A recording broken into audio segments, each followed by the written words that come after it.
Welcome back to another reading and correcting with me, Kindar, the Tiger Writes, and Ty, the Tiger Supervisor.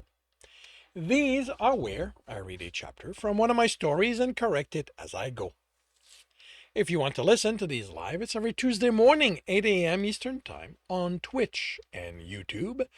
And if you are looking to support me, that is on my Patreon.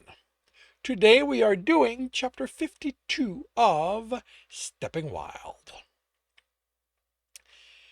Tibs looked into the theater through the open high shutters, keeping the rain from going in. He tried to see and sense anyone out of place, but he didn't know the people who were part of the theater well enough. Neither Charlie nor Uzuma had been at the tavern they'd agreed to meet at, which had to mean something had gone wrong. If they'd been captured, those who had done that now knew about the theater.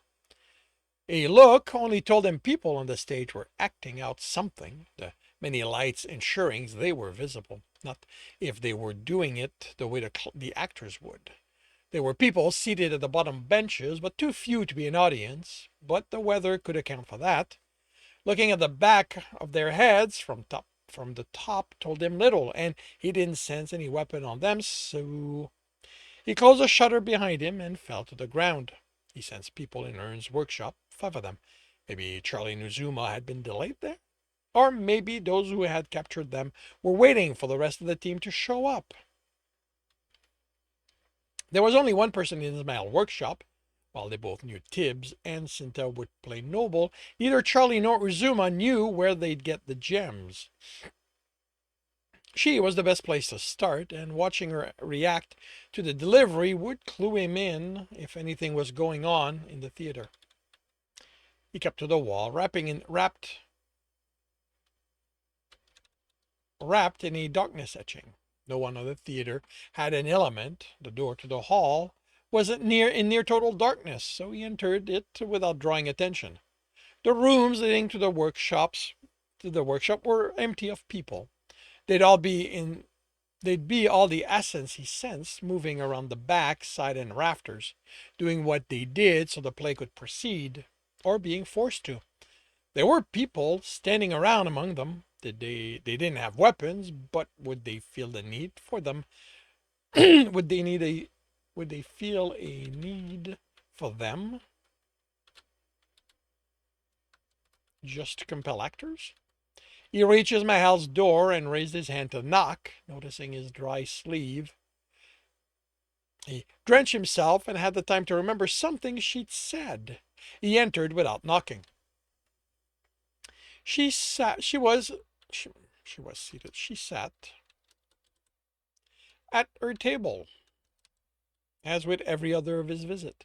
This time she was painting a wooden sword's pommel. The blade already looked as if it was metal.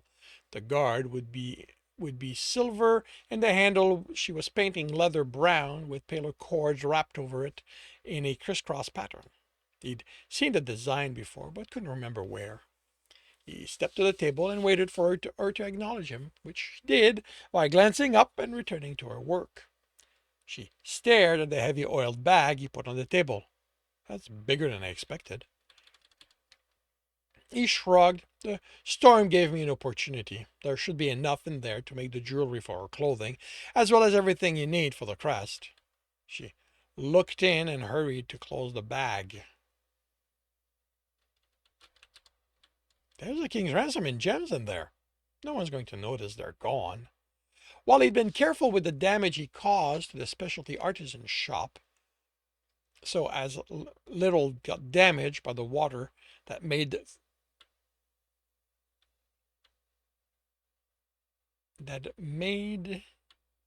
it through the storm damaged roof and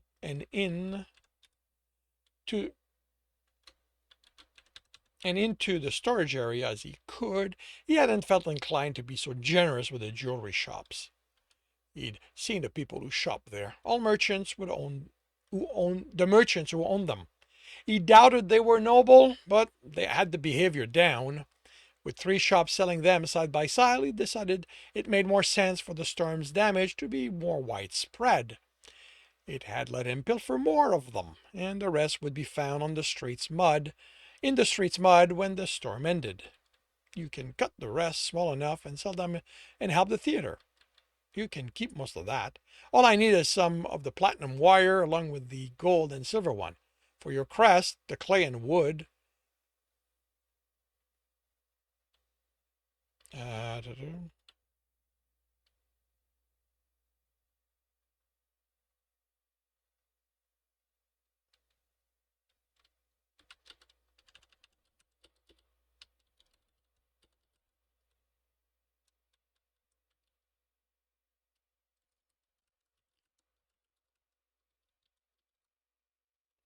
the other way made it sound like she only needed the clay and the wood for the crest.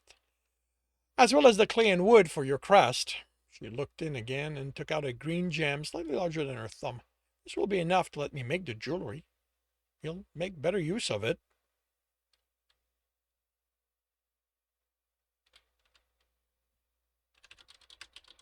You'll make better use of the rest. Her reply was a suspicious stare. He ignored it. When can you have it done? Ern said that he expected that with his expected workload, he should have party clothing done in 3 weeks. You hand him a little of what's in this bag and he'll be done in half the time. I don't want to disrupt the theater, and as I was reminded recently, this doesn't need to be rushed. She looked at the crest on the wall. I can have yours done in a few days. It'll be more waiting for the clay to dry once it's formed, etched and added, and etched and adding the other elements. Then I'll add the colors. The jewelry will take longer, but I'll be done before Ern's. Without another reason to stay, he headed back to the main room.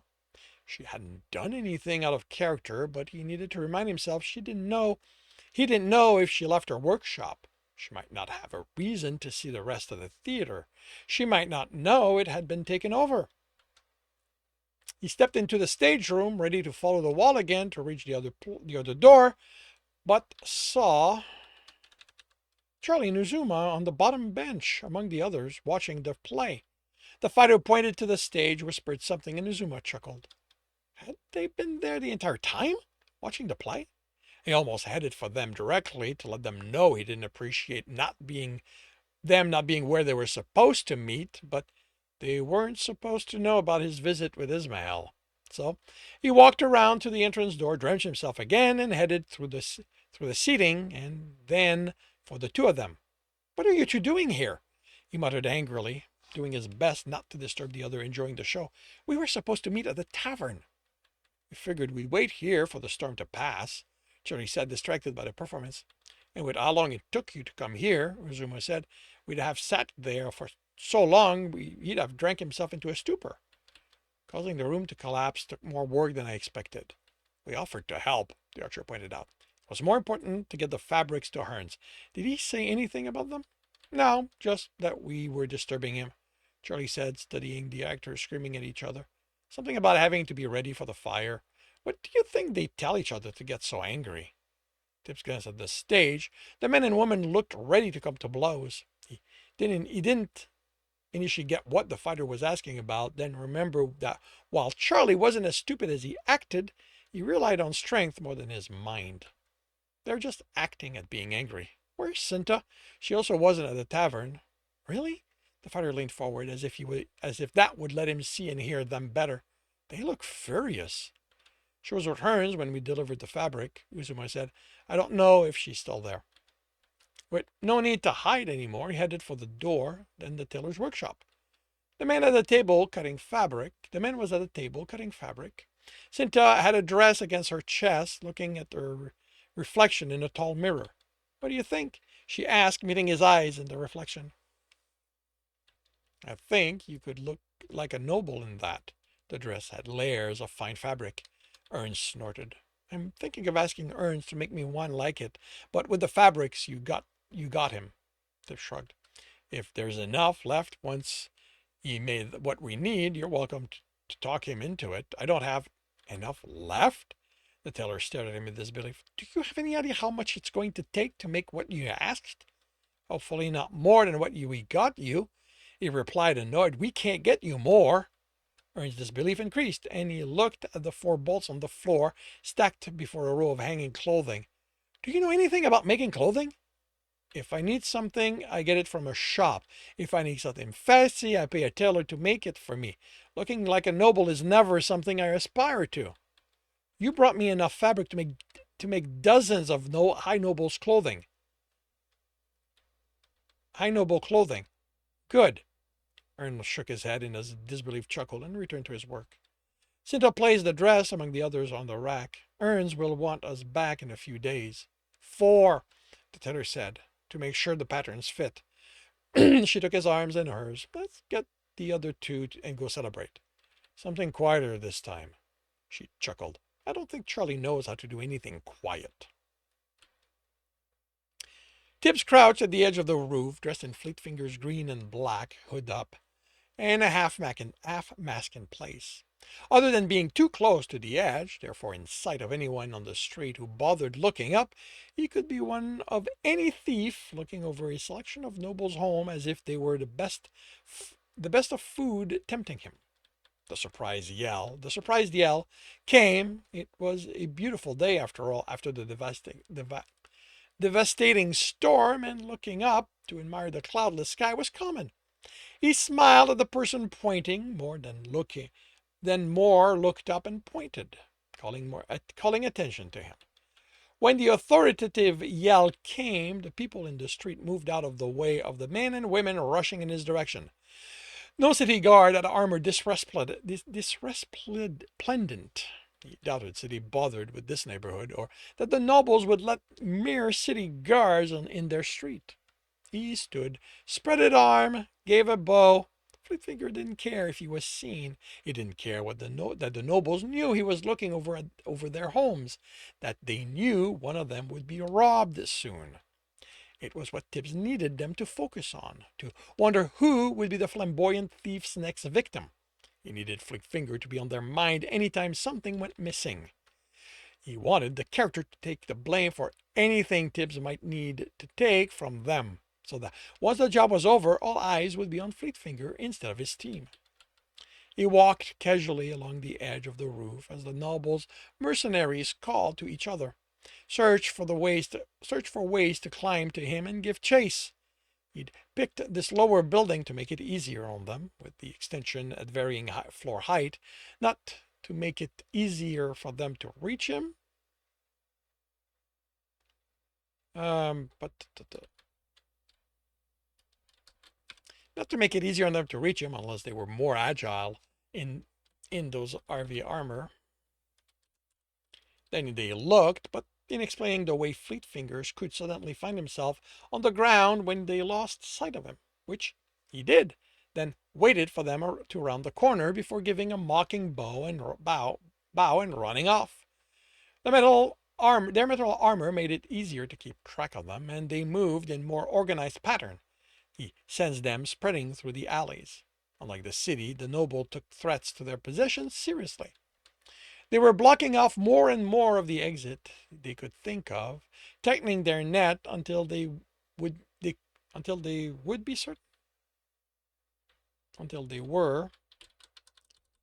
certain they had him. Of course, they made the mistake of thinking of him as a common thief. Fleetfinger was someone out of Bard's songs, and as he ran toward the 3 guards at the end of the alley, he was going to demonstrate it. He couldn't go too far. Fleetfinger had to be skilled, not someone with an element. Dealing with nobles, having adventurers be called in was unavoidable, but he wanted to delay that as much as possible. He placed his hand on the guard who attempted to grapple, and it explained the leap his air etching let him do. He landed behind the three and waved as he continued running. He ran through the next group he encountered, and when they grabbed for him, the weakened stitches of his vest ripped and slid off the hardened water he'd etched under them. He stopped as they tripped over themselves, having expected the harder time, and made a show of looking at his now exposed deep green leathers. Can any of you recommend a decent tailor? Flickfingers can't seem to find one that makes clothing that stays on. He sidestepped the snarling woman who lunged at him. That must be a no. He ran. Then he jumped over a group of them, stepping onto a crate that had been left by the wall and an air etching to propel him. One caught his arm as he landed, but lightning caused them to let go. The group became larger as they met up, and Tibs had fewer ways to go. He used Earth to call a man in the lead of the next group to trip, then propelled himself off the wall to jump over the rest as they tumbled on the top of the first. As best as he sensed, they now had all the alleys blocked and were closing in for the capture.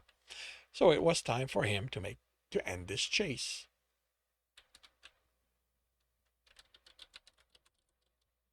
For him to make his exit. He picked a wooden wall with enough handholds to explain the ease with which he climbed it. As with nearly every guard Tibs had dealt with, they'd forgotten the roofs could be a way to flee. He looked down as someone grabbed onto the wall and others ready to help boost associates up. Flatefinger has found this most enjoyable, but he has places to be and, he grinned, houses to rob. He walked away from the edge and their sight, and the guards spread around the house while those already trying to reach the roof kept at it.